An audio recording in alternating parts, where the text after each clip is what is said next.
Assalamualaikum warahmatullahi wabarakatuh. Saya Syed Ananda, NIM channel 1118114 Di sini saya akan mempraktekkan tutorial cara pengambilan sampel. Nah, yang pertama saya akan melakukan pengambilan sampel lapisan vagina. Nah, yang pertama-tama sebelum saya lakukan yaitu inform konsen kepada pasien. Selamat siang Bu, jadi perkenalkan saya Dr. Syed Ananda yang bertugas di rumah sakit pada hari ini. Jadi sebentar kita akan melakukan pengambilan lapisan vagina pada ibu. Mungkin sebentar agak sedikit tidak nyaman, tapi saya akan menjaga kerahasiaannya dan akan melakukan dengan sebaik mungkin agar ibu merasa nyaman. Apakah ibu bersedia? Nah, setelah pasien merasa bersedia, kita mempersilakan pasien ke tempat tidur dan kita akan melakukan cuci tangan rutin 6 langkah serta mengenakan handscoon steril dan mengenakan APD. Nah, yang pertama kita akan memposisikan pasien dalam posisi litotomi. Nah, setelah pada pasien pada posisi litotomi, kita akan meminta pasien untuk melepaskan pakaian dalam.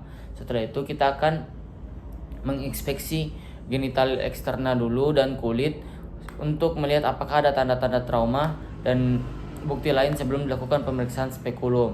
Kemudian jika terdapat trauma ataupun noda ataupun debris, kita akan mendokumentasikannya dan mengambil sampel. Kemudian pertama kita akan basahi spekulumnya terlebih dahulu dengan menggunakan air hangat.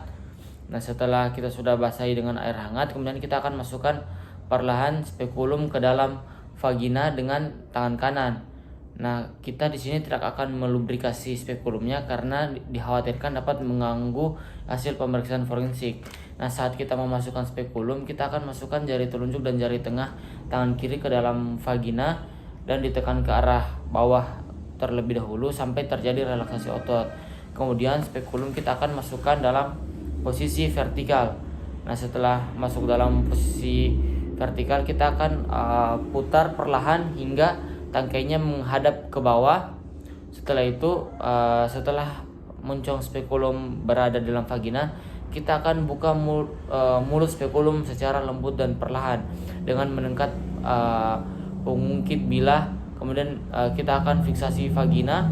Kita akan fiksasi sehingga vagina dan serviks akan tampak jelas. Kemudian setelah itu, setelah spekulum sudah terfiksasi, kemudian kita akan mengambil kapas lidi steril. Kita akan keluarkan kapas lidinya. Kita akan keluarkan dan akan pegang kapas lidi dengan meletakkannya di antara ibu jari dan jari jempol. Kemudian untuk mengambil swab vaginanya, kita akan masukkan kapas lidi ke dalam fornix posterior vagina dan kita akan putar secara perlahan. Setelah itu kita harus pastikan bahwa kapas lidi yang kita gunakan menyerap semua spesimen pada daerah tersebut. Kemudian kita akan keluarkan perlahan tanpa menyentuh spekulum dan vulva. Kemudian kita akan melakukan pengambilan ulang dengan kapas lidi yang lain. Setelah itu untuk apusan serviks kita akan mengambil pada saat bersama dengan apusan vagina. Nah, kita juga menggunakan 2 kapas lidi steril. Kemudian kita akan keringkan kapas lidi dengan cara diangin-anginkan sebelum dimasukkan ke dalam amplop. Dan setelah dimasukkan ke dalam amplop, kita akan beri label. Jika kita ingin mengambil sampel untuk pembuatan slide pada pemeriksaan mikroskopis, maka setelah melakukan apusan pada vagina, kita usap kapas lidi pada objek gelas sambil diputar dengan perlahan. Kemudian kita akan tutup dengan tape gelas. Nah, setelah pengambilan sampel dilakukan, spekulum kita akan mengeluarkan dengan cara yang pertama itu kita akan mengendurkan sekrumnya terlebih dahulu. Setelah itu kita akan ditarik keluar sambil diputar perlahan ke posisi horizontal. Nah, setelah itu spekulum yang telah kita gunakan nanti kita akan merendamnya ke dalam larutan klorin 0,5%. Kemudian setelah kita rendam spekulumnya, kita akan memasukkan tangan kita bersama sarung tangan ke dalam baskom yang berisi juga cairan larutan klorin 0,5%.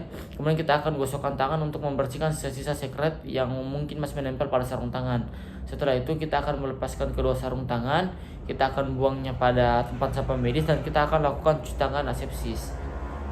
Baik, selanjutnya untuk pemeriksaan sampel apusan bukal, pertama kita akan membuka salah satu kapas lidi dari 4 kapas lidi steril yang sudah disiapkan.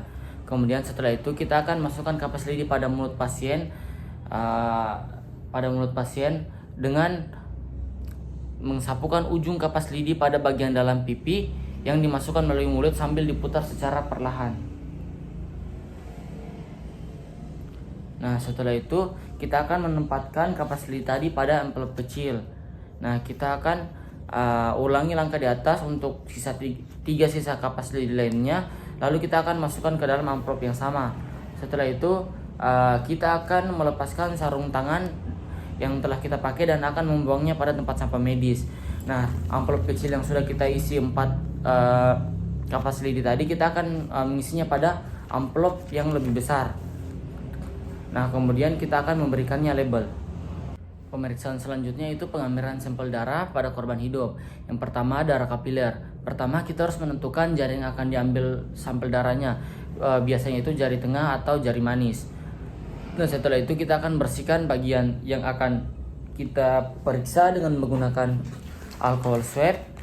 Nah, setelah kita bersihkan dengan alkohol swab 70%, kita akan biarkan mengering, tapi kita tidak boleh meniupnya. Setelah itu kita akan pegang jari pasien agar tidak bergerak dan sedikit nyerinya berkurang. Setelah itu kita akan tusuk dengan cepat menggunakan lancet steril dengan arah tegak lurus terhadap permukaan jari. Nah, setelah itu kita akan hapus tetesan darah pertama dengan kaset steril untuk menghindari sampel terkontaminasi dengan cairan, jaringan atau debris.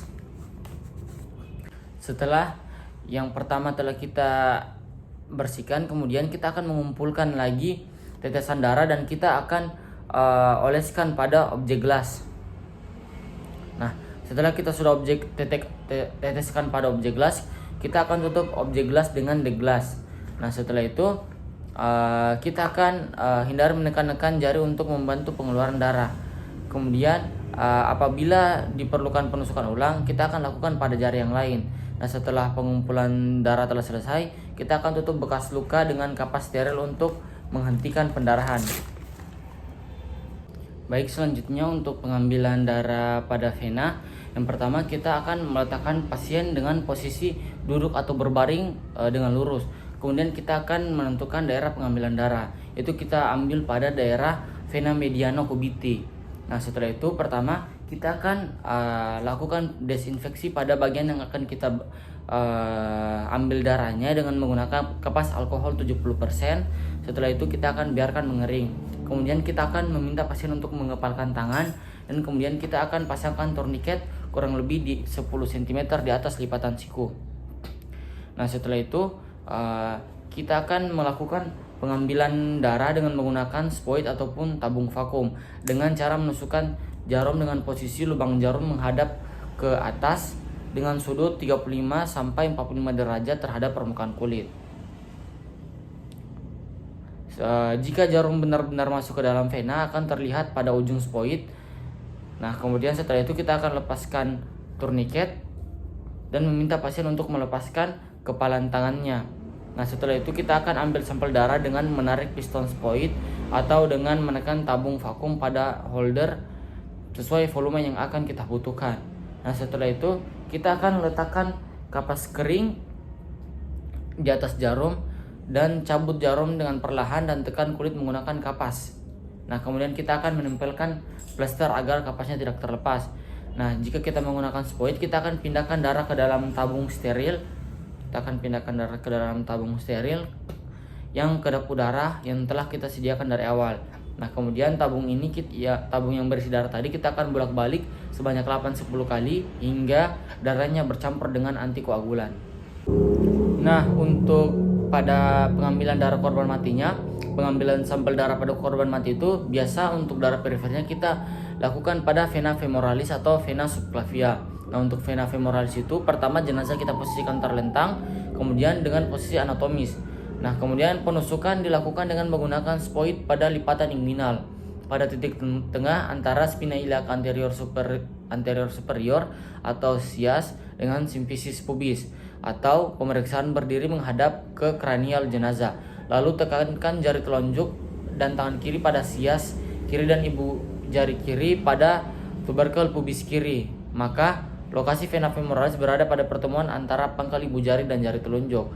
Kemudian kita akan aspirasi darah menggunakan tangan kanan sesuai volume yang dibutuhkan, lalu masukkan ke dalam tabung yang steril. Nah, untuk vena subclavian sendiri, jika pemeriksa berada di sisi kanan jenazah, kita akan letakkan jari telunjuk tangan kiri pada incisura jugularis dan ibu jari tangan kiri pada pertengahan klavikula. Nah, kita akan tusukkan spoid menggunakan tangan kanan pada bagian bawah klavikula, tepat di bawah ibu jari tangan kiri. Nah, kemudian kita akan aspirasi darah sesuai dengan volume yang dibutuhkan, lalu masukkan ke dalam tabung yang steril. Nah, untuk darah sentralnya sendiri, sampel darah untuk korban mati diambil dari ventrikel kiri jantung, dilakukan saat autopsi atau bedah mayat. Untuk mengambil sampel urin, kita biasa menggunakan kateterisasi atau fungsi suprapubik.